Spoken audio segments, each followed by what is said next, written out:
Hi readers, I'm excited to share another story with you today. I miss you, wish I was there with you, but we're gonna enjoy a beautiful story.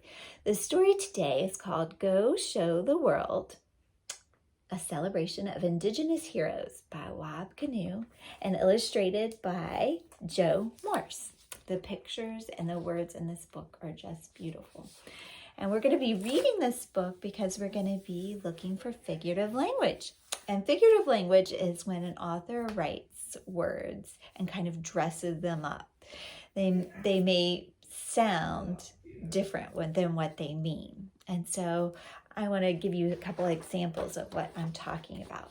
So if I said, I'm hot, you know what that means. But then if I say I'm melting, that's not really what's happening to me, right? I'm not really melting, but what I'm trying to tell you in a dressed up way is that I'm really hot, right? And if I said to you, the wind is strong, you know what that means. It's very windy. It could blow things over and blow things all around. So if I wanted to tell you that in a dressed up way, I might say the trees were dancing all around. So it's a really great thing for you to do as a writer, but it's also a great thing for you to notice as you're reading stories, because you want to be thinking about what does the author mean when they use that kind of language in their stories. So we're going to be on the lookout for figurative language. We're not going to think about every piece in the story, but we're going to stop and talk about a couple places in the book where I enjoyed the language and I want to talk about what I think it means. And will I have the exact right answer? No, because I don't know exactly what the author meant, but I can try to figure it out by thinking about the words and what they mean to me and kind of taking my own experiences and making educated guess on what the author is trying to say. So also during the story, there are going to be two really juicy words. The first word is culture. And culture just means the way of life for a group of people. It might be things like the food they eat, the clothes they wear, how they celebrate special times in the year. So culture is just the way of life for a group of people. So everyone has different cultures that they are a part of. So another word that's in the story, it's actually in the title, is the word indigenous. Indigenous just means the people that belong to an area. They were born there, they came from there, and we're going to be talking about that in the story. The indigenous people of North America, particularly Canada and the United States, These are heroes to the author, Wab Kinew, people who are indigenous to the country and have lived in their family and generations later of people who he really admires and he thinks we should know about. So we're going to learn about them and also think about the figurative language in this story. So let's get started. Go Show the World, a Celebration of Indigenous Heroes by Wab Kinew. Here's the very first page. Beautiful artwork, right? All right, there's a power in these lands, one that's been here many years, strong enough to make you stand and forget all your fears. It started in the past with a blast of light and thunder. Ancient ones looked up and beheld the sky with wonder. So, lots of figurative language there, right? Just a ton. It's so beautifully written. I think this means to me that the people that were first here were powerful. And they're people that we can look up to because they were so strong and powerful and the country stands on them. It started with them and we can look up to those people and they're people that are powerful and beautiful and strong. So let's learn about some of them. Under starry nights west, so Sacagawea led Lewis and Clark so America could spread. Plus she healed them when they were almost dead. The men got the credit, but should it have been her instead? I think it should be. Look at her baby, which brought along with her. Before he made the big leagues or won Olympic gold, little Jim Thorpe ran all the time, I'm told. His twin died at boarding school, leaving Jim alone. All he knew to do was run, so he ran the whole way home. Finally, his dad said, "Jim, don't run away. No matter how far you run, Brother's gone to stay. It might be tough, but now you will be something. Before you leave, my son, I want to tell you something."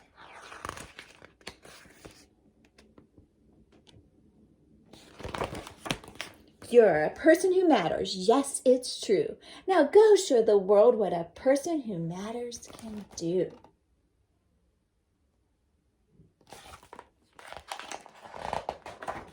Sue La Flash Picot pushed doors till they let her in.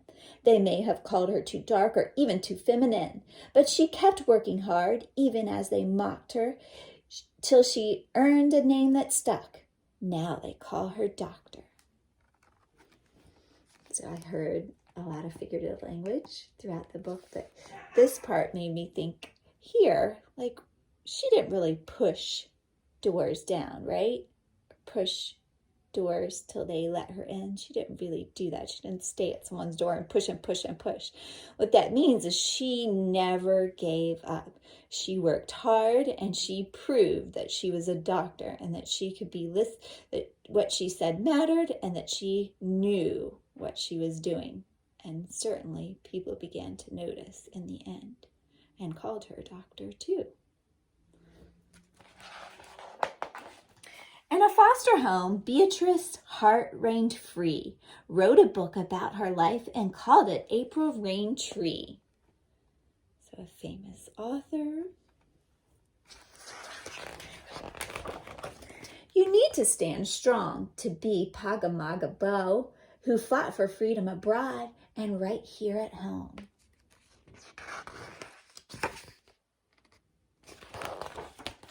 When you feel tired, remember Tawazi Clear.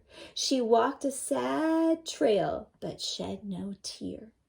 Carried sweat rocks the whole way, so culture, there's that word, could live. When they asked her why she did it, she simply said, "You are people who matter. Yes, it's true. Now go show the world what people who matter can do." So I was thinking about this when it said she walked a sad trail, but shed no tear. So long ago, a lot of indigenous people were forced out of their land and they had to walk to other areas. So it was a sad walk. It was really sad and people certainly did cry. But she didn't shed a tear. She pushed on. She got to her next location and she said, "Hey, we're going to still be who we are. Our culture can still live on because we don't have to think about what we lost. We still have our culture within us. We know who we are and we can still be that." And so she was a strong person. I just love this page too. And I love these words. I'll read them again. You are people who matter. Yes, it's true. Now go show the world what people who matter do. These, a few of my heroes. Maybe now you're heroes too. Let's look ahead at our lives and think what we want to do.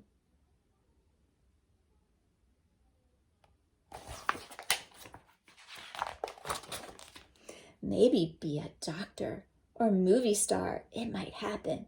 Maybe we do both, like our friend Evan Adams. Doctor and a movie star. We're like John Harrington in space. No, wait, Mars. We're like Carrie Price standing tall against a charge. Like Wanique Horn Miller, hurt but kept right on. Became a captain of her country, our spirits too strong.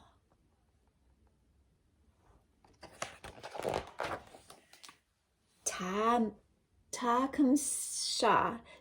Shah said, "Perfect your life, make it serve the people."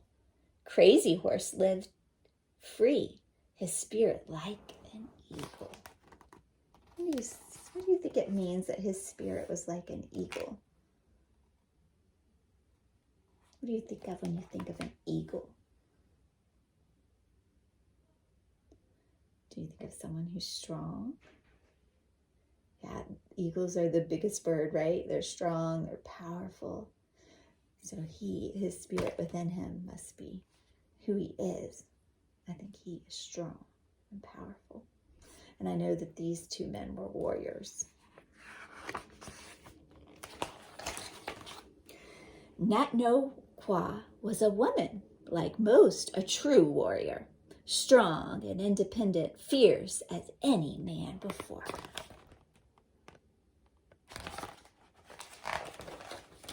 Remember, always do right. Try to be positive. If you ever do wrong, make it up and please forgive. All paths are open to you, the brave. You take a stand wherever you go. These words echo through the land. We are people who matter. Yes, it's true. Now let's show the world what people who matter can do.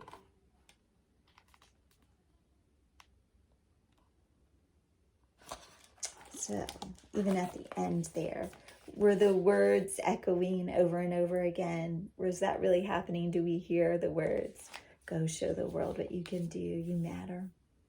No, but that's just saying that, live that motto inside of you. Let those words be heard in your head because you are important, right? And you matter. And that's kind of a lesson we all can learn, right? Everyone matters. Go show the world what you can do because you have talents and you matter. And that's what he wants you to know about his people. The indigenous people of America are important. They're people that we should know about. We shouldn't forget them, and that they are heroes to our country. So I hope that you'll look up some of the people you heard about because they're amazing. But I also hope that you remember to think about what figurative language is, and that when you see words on a page that aren't exactly what they really mean there on the page, that they're dressed up, and think about what do those words really mean. So when I hear his spirit was like an eagle, well, he's not a bird. His spirit's not flying around. No, that's not what that means. That means he is strong and powerful like an eagle. So you think about those words and those dressed up words and what they really mean. And that's a really great thing that readers do. And you could be a really great writer and add that kind of language to your writing, and it will dress it up and make it more creative and really cool to read. So I hope you enjoyed this book. Thank you for reading with me. Have a good day.